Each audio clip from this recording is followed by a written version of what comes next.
इस तरह हमने लास्ट एपिसोड में देखा कि नाओफामी, रफ्ताली और फिलो ल्यूड विलेन में थे और उधर मोटेयासु और सोफिया भी आ जाते हैं और सोफिया चीख कर बोल रही होती है कि मोटेयासु को इस विलेज का लॉर्ड बना दिया गया है क्योंकि वेव के मॉन्स्टर ने इस विलेज को तबाह कर दिया था। तो अब इस विलेज की भलाई के लिए 50-50 सिल्वर कॉइन चार्ज की जाएंगे for entry and exit purposes. भीड़ में लोग तमाम ये कह रहे थे कि ये हमारे साथ नाइंसाफी है। तो फिर नाओफामी मोटेयासु को बोलता है कि ए मोटेयासु, क्या तुम्हें पता है कि इस विलेज में एक रात होटल में गुजारने की कितने चार्ज किए जाते हैं? लेकिन मोटेयासु को नहीं पता होता क्योंकि उसे आज तक एक रात भी होटल में नहीं गुजारी होती। तो फिर नाओफामी उसको बोलता है कि इस विलेज में होटल के अंदर एक रात गुजारने में जिसके अंदर खाना फ्री होता है उसका 1 सिल्वर कॉइन चार्ज किया जाता है और तुम इन बेचारे लोगों से 50-50 सिल्वर कॉइन चार्ज कर रहे हो। तो फिर सोफिया को गुस्सा आ जाता है और वो नाओफामी पे हमला करने ही वाली होती है तो क्वीन मिरिला के शैडोज आ जाते हैं और वो इसको एक लेटर देते हैं। लेटर पढ़ने के बाद सोफिया नाओफामी को मोटेयासु से डील करने को कहती है। फिर नाओफामी और मोटेयासु के दरमियान में रेस होती है जिसमें सोफिया अपनी पूरी कोशिश करती है कि नाओफामी ये डील हार जाए, लेकिन नाओफामी और फिलो दोनों मिलकर मोटेयासु को हराने में कामयाब हो जाते हैं। फिर वो फूड कार्ट को लेकर निकल जाते हैं जो विलेज के लॉर्ड ने फिलो को एज अ गिफ्ट दिया था, क्योंकि फूड कार्ट में सफर करने की वजह से रफ्ताली की तबीयत खराब हो जाती है और वो एक रात जंगल में गुजारते हैं और फिलो रात को नाओफामी के पास आके सो जाती है। और जब सुबह रफ्ताली उठकर देखती है तो एक फिलो जो मोटा बट था वो एक ह्यूमन गर्ल में कन्वर्ट हो जाता है। और यहाँ से एपिसोड 5 का रिकैप खत्म हो जाता है और उसके बाद फिर नाओफामी फिलो को बॉस की वेपन शॉप में ले जाते हैं जहाँ पे बॉस नाश्ता कर रहा होता है। फिलो कहती है कि उसको भी भूख लगी है तो बॉस बच्ची समझ के कहता है कि चलो एक बाइट ले लो। फिलो फिलोल बनकर उसको एक ही बाइट में उसका सारा नाश्ता खा लेती है, जिसको देखकर बॉस भी परेशान हो जाता है।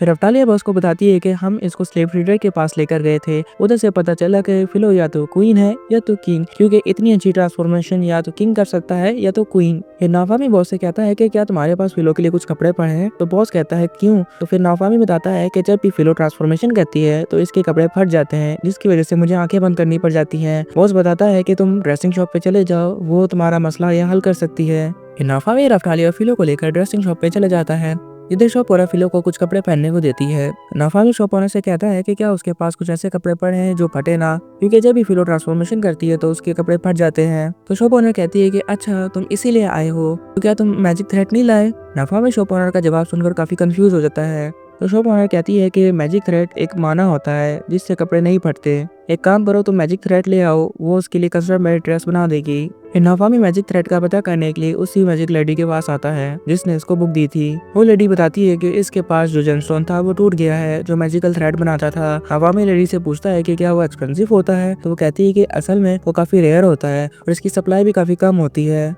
एक काम करो कि तुम थोड़ा इंतजार कर लो कि जब मेरे पास मैजिक थ्रेड आएगा तो वो तुम्हें दे दूंगी। नाओफामी रफ्ताली और फिलो के साथ निकल पड़ता है और कहता है कि जब तक फिलो के लिए मैजिक थ्रेड का इंतजाम नहीं होता तो वो लोग सामान ही बेचेंगे। इतनी ही देर में फिलो कहती है कि मास्टर सामने कोई है। एक शख्स भाग रहा होता है और जब नाओफामी उसको रोक कर पूछता है तो वो बताता है कि उसकी माँ की तबीयत काफी खराब है और वो मेडिसिन लेकर जा रहा है। फिर नाओफामी उसको कहता है कि वो उसको जल्दी उधर ले जाएगा, लेकिन इसके लिए 1 सिल्वर कॉइन देना होगा। तो फिर वो शख्स कहता है कि मैंने तमाम पैसे इस मेडिसिन को खरीदने में लगा दिए हैं, अब मेरे पास इतने भी पैसे नहीं है कि वो आपको कुछ दे पाए। फिर नाओफामी कहता है कि चलो एक काम करो कि जब तुम्हारे पास पैसे हो तो तब दे देना, वरना 1 सिल्वर कॉइन के बदले मुझे जो कुछ भी तुम्हारे पास पड़ा है वो दे देना। फिर नाओफामी फिलो से पूछता है कि हम कितनी देर में विलेज पहुंच जाएंगे? तो फिलो कहती है कि अगर हम अकेले जाए तो हम जल्दी पहुंच जाएंगे। और फिर नाओफामी और वो बंदा फिलो की पीठ पे चढ़ जाता है और फिलो उनको उसके विलेज लेके चली जाती है। फिर नाओफामी बंदे से कहता है कि उसके लिए कुछ गर्म पानी ला के दो, वो उसकी माँ को मेडिसिन दे देगा। तो वो शख्स कहता है कि लेकिन पैसे, तो उसने कहा मैं इसके पैसे कुछ चार्ज नहीं करूंगा। नाओफामी उस दवाई की पोर्शन को ज्यादा स्ट्रॉन्ग कर देता है और मेडिसिन पिला देता है। उसकी माँ मेडिसिन पीने के बाद बिस्तर पे बैठ जाती है और जब तक उसका बेटा गर्म पानी लेकर आता है तो वो अपनी माँ को सतियाब देखकर काफी खुश होता है। और फिर जब नाओफामी जा रहा होता है तो वो उसको 1 सिल्वर कॉइन के बदले कुछ सामान देता है। और अब नाओफामी लोगों को ट्रांसपोर्ट की सर्विस देता और बाजारों में जाकर सामान सेल करता और जो बीमार होते हैं उनको मेडिसिन देकर उनकी इलाज करता। और जब नाओफामी एक बंदे को ट्रांसपोर्ट सर्विस दे रहा था तो उसी वक्त कुछ गुंडे नाओफामी का रास्ता रोक लेते हैं और कहते हैं कि हमें पता चला है कि तुम्हारे पास एक सेलर है, बस तुम हमें वो दे दो, हम तुम्हें छोड़ देंगे। फिर नाओफामी कहता है कि बस तुम हमें जिंदा जाने दोगे। चोरों का लीडर कहता है कि तुम काफी समझदार हो। फिर चोरों का एक पार्टनर कहता है कि बॉस इसके पास लड़की बड़ी कमाल की है, एक काम करते हैं लड़की भी रख लेते हैं, रात को पार्टी करेंगे। और सारे चोर हंसना शुरू कर देते हैं। तो फिर चोरों का लीडर कहता है कि अगर कोई शरीक करेगा तो हमारे पास अपग्रेडेड क्लास वॉरियर है, वो तुम्हारी चटनी बना देगा। क्लास अपग्रेड नाफामी के लिए एक नया वर्ड था, क्योंकि इससे पहले इसने ये अल्फाज नहीं सुना था। ये सब सुनकर रफ्तालिया गुस्से में आ जाती है और वो हाइड मैजिक का यूज करके अपने आप को हाइड कर लेती है और फिर फिलो विंड मैजिक को यूज कर उन सब चोरों को पकड़ लेती है। फिर चोरों में से एक बंदा नाफामी का मजाक उड़ाते हुए कहता है कि क्या वो शील्ड हीरो है। इन नाफामी कहता है कि हाँ मैं शील्ड हीरो हूँ, और फिर वो नाफामी का मजाक उड़ाते हुए कहता है कि ऐसा शील्ड हीरो जिसके पास खाली शील्ड ही है और इसके अलावा कुछ भी नहीं है। फिर नाफामी को गुस्सा आता है और नाफामी फिलो से कहता है कि क्या उसको भूख लगी है। फिलो कहती है कि जी मास्टर, फूड फूड। नाफामी चोरों के लीडर को कहता है कि ये बड़ी भूखी है, ये सब कुछ खा जाती है, वैसे भी उन्होंने उसके लिए कोई रास्ता नहीं छोड़ा है। चोर सारे डर जाते हैं और कहते हैं कि जो भी तुम बोलोगे हम तुम्हारी बात मानेंगे। तो नाफामी सोचकर कहता है कि चलो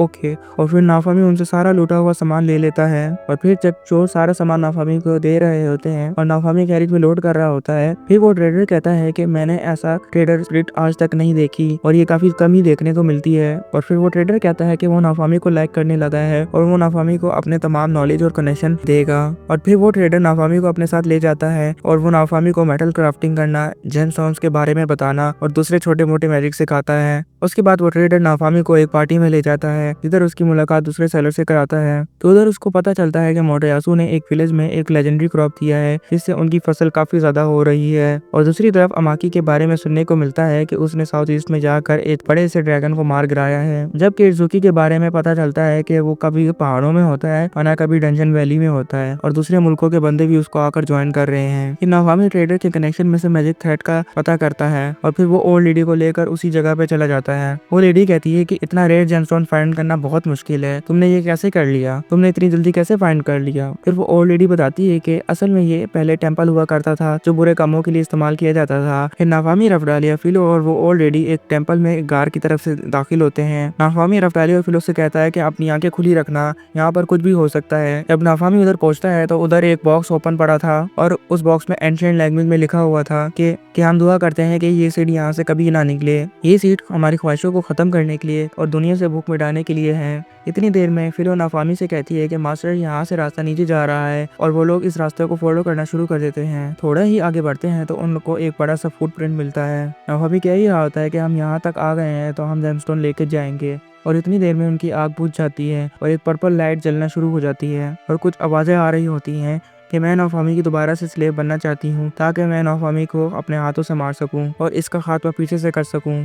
वो लेडी बीच कहती है कि ये बातें ना सुनो, ये बातें खाली तुम्हें गुमराहने के लिए हैं। नाफामी कहता है कि ये कितना बुरा है और इतनी ही देर में एक कट नाफामी के हाथ पे जाके लगता है। फिर नाफामी ओल्ड लेडी से कहता है कि आप कुछ करें और फिर वो स्पेल पढ़ना शुरू करती है और स्पेल की वजह से सारे चमगादड़ दिखना शुरू हो जाते हैं। और फिर नाफामी फिलो को ऑर्डर करता है और फिर वो एयर टर्नेडो चमगादड़ पर छोड़ती है जिसकी वजह से सारे चमगादड़ मर जाते हैं। और फिर नाफामी चमगादड़ों का एक छोटा सा टुकड़ा अपनी शील्ड में डाल लेता है और अपनी वॉइस चेंजर फील्ड एक्टिवेट कर लेता है। आगे जाते ही है तो एक लायन और स्नेक का कॉम्बिनेशन का एक मॉन्स्टर खड़ा था। नाफामी फिलो और रफ्तालिया को कह ही रहा होता है कि हम इन पे अचानक से हमला नहीं कर सकते, हमें प्लान बनाना होगा। इतनी देर में फिलो अचानक से उस मॉन्स्टर पे हमला कर देती है। नाफामी ओल्ड लेडी से कहता है कि उनको कवर दे, लेकिन रफ्तालिया और फिलो का अटैक जाया जाता है और फिर ये मॉन्स्टर नाफामी पे हमला कर देता है, लेकिन नाफामी डिफेंड करता है। वो मॉन्स्टर एक जोरदार करंट छोड़ने की कोशिश करता है लेकिन फिलो नाफामी को बचा लेती है। और फिर रफ्तालिया इनविजिबल मैजिक अपना यूज कर उन पर हमला करने की कोशिश करती है, लेकिन स्नेक उसकी आवाज सुन लेते हैं और उस पर अटैक करते हैं। फिर नाफामी फिलो से कहता है कि ये हमारी छोटी से छोटी आवाज तक सुन सकते हैं। फिर नाफामी को एक आइडिया आता है और वो वॉइस चेंजर फील्ड एक्टिवेट कर लेता है और फिर नाफामी फिलो से कहता है कि इसमें चीखो। फिर नाफामी रफ्तालिया और ऑलरेडी से कहता है कि अपने कानों को कवर दो। जैसे ही फिलो चीखती है तो मॉन्स्टर के कान फटना शुरू हो जाते हैं और वो पागल की तरह चिल्ला रहा होता है। नाफामी लेडी से कहता है कि इस पे अटैक करो और फिर वो अपना फायर मैजिक यूज करती है और रफ्तालिया मॉन्स्टर के चेस्ट में अपनी स्वॉर्ड घुसेड़ देती है और दूसरी तरफ फिलो अपना जोरदार पंच मॉन्स्टर के हेड पे मारती है। इससे उसका हेड का स्केलेटन टूट जाता है और फिर नाफामी एक जेमस्टोन का टुकड़ा तोड़ता है और लेडी की मशीन में अटैच कर देता है और फिलो से कहता है कि इसमें से मैजिक थ्रेड निकालो, लेकिन बेचारी फिलो अपने हाथ से चक्की चला कर उसको मैजिक थ्रेड निकालना पड़ता है और वो कर्टन्स भर देती है। फिर उन कर्टन्स को फिलो की ड्रेस मेकर के पास ले जाते हैं और फिर वो फिलो को एक खूबसूरत से ड्रेस बना कर देती है जो फिलो, रफ्तालिया और नाफामी को भी काफी पसंद आता है। और फिर ड्रेस मेकर नाफामी से कहती है कि इसके 340 सिल्वर कॉइन हुए हैं। नाफामी फिलो से कहता है कि अब तुम्हें ज्यादा मेहनत करनी होगी। फिलो कहती है कि जी मास्टर, और वो ट्रांसफॉर्म हो जाती है और हेयर ड्रेसर कहती है कि इस पे ब्लू रिबन कितनी अच्छी लग रही है। और दोस्तों यहाँ से the rising of the shield hero की एपिसोड 6 भी खत्म हो जाती है। दोस्तों मुझे पता है कि बहुत से लोगों को ये सीजन बेकार लग रहा होगा, क्योंकि इसमें फिलहाल इतना एक्शन देखने को नहीं मिला जिस तरह दूसरे सीजन में देखने को मिलता है। लेकिन अगर भाइयों की तरह मैं आपको बात बताऊं तो ये स्टोरी के 4 सीजन है, लेकिन सबसे ज्यादा एक्शन वाला सीजन यही है। और अगर आपने सोलो लेवलिंग के पहला और दूसरा सीजन देखा है तो आपको यकीनन ये सीजन अच्छा लगेगा, क्योंकि इसकी 25 एपिसोड है, तो इसलिए हो सकता है ये थोड़ा बहुत आपको बोर लगे, लेकिन मैं अपना और आपका टाइम वेस्ट नहीं करना चाहूंगा, क्योंकि इस सीजन के अंदर एक ऐसा टाइम भी आएगा जब अमाकी, मोटेयासु और इत्सुकी मिलकर भी नाफामी का सामना नहीं कर पाएंगे। और अगर आपने सोलो लेवलिंग के सीजन देखे होंगे तो यकीनन आपको ये सीजन अच्छा लगेगा। तो तब तक मिलते हैं नेक्स्ट एपिसोड में। So I am AD creator and this is my day 9 of posting anime episode. So I will meet you on another day. See you, bye bye, अल्लाह हाफिज।